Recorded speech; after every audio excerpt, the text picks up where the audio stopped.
So what happened to all those astronauts that went to Zeta Reticuli? Like, what happened to them to this day? Well, they're all dead now. Right. The ones that came back, they were suffering from radiation sickness. They got cancer of the skin or lungs or other types of cancers.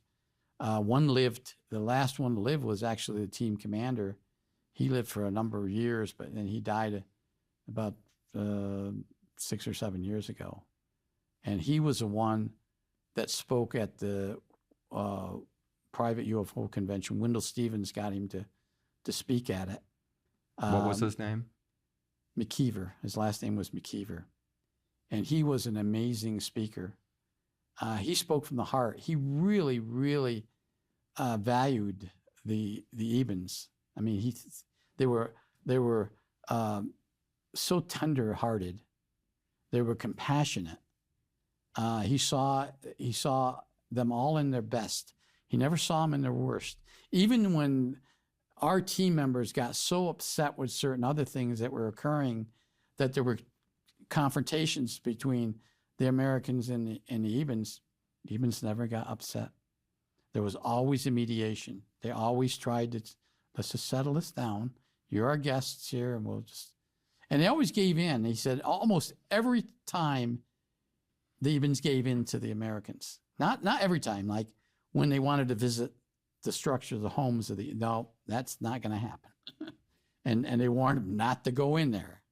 And one tried, and he was escorted out. And please don't do that anymore. But they visited their industrial center. There was an industrial center not in this village, but some distance away, and all their industry was in an area maybe 10 or 12 miles.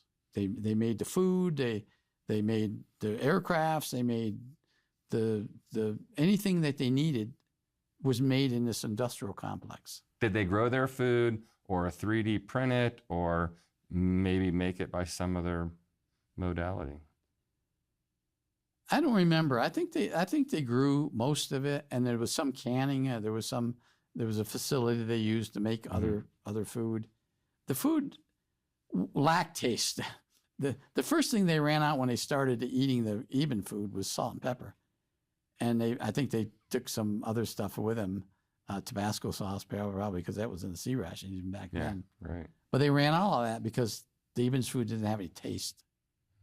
But they developed a way. They, ingenuity. While they were up in the northern part of the plant, they found a plant they could chew on, and it was mint flavored. Well, they asked the Ebens, "Is this good?" And Ebens said, "Yeah, it won't hurt you." And Ebens made something out of it. So they figured, and then they determined if they heated it, it would taste differently. So they made their own spices, basically. Amazing. Yeah. What was the main accomplishment of the U.S. government to do this project? I think it was to obtain technology, advanced technology from the Ebens. The Ebens are 5,000 years ahead of us, so we could learn a lot from the Ebens. The problem is they were teaching us, but it was so far advanced that we just couldn't understand it. Like the commander told a story about going in to a school, and they had schools, and trying to teach art algebra to the Eben kids.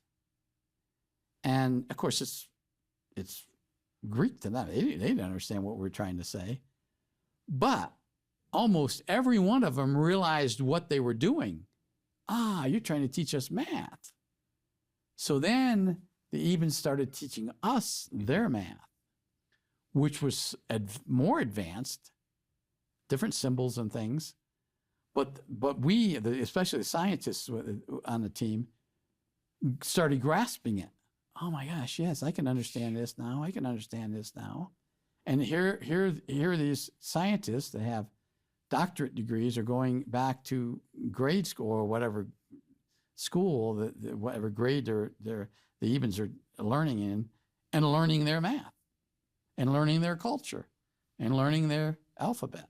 If they were so advanced, you say 5,000 years more advanced than we are, why were they doing things like growing their own food and not just replicating it? I mean, they're cloning bodies. Obviously, they're probably cloning food. I don't know that they could answer that question. That's a different, they're different race of creatures from another planet. So very difficult to compare. And one of the things the commander says, it told his crew, is we have to forget what we did on planet Earth and forget the customs, the procedures, the courtesies we did. This is a new world. We have to learn their way of doing it. And so, their way is maybe in technology more advanced, but in other areas, maybe it's less advanced. And another thing they did that the commander, I remember reading about, was toilets. They would save their wastes. And at a certain, now their days were 36 hours. At a certain time, there would be a vehicle that would come up and collect all the waste. And was it, they could never figure out whether it was being used for fertilizer or whether it was being recycled some way. Were they using it in some, they could never figure this out because the Ebens wouldn't allow them to go to the industrial complex. They went there to view it, but they only went there once or twice. And when they moved up north, it was so far away they couldn't get to it. But they don't know why they did that.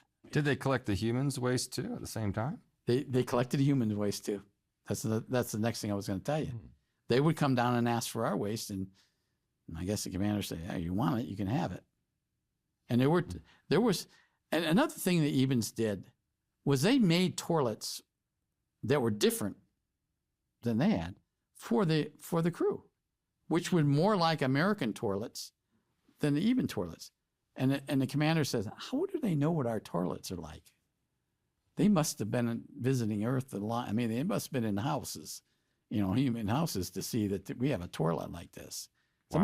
amazing.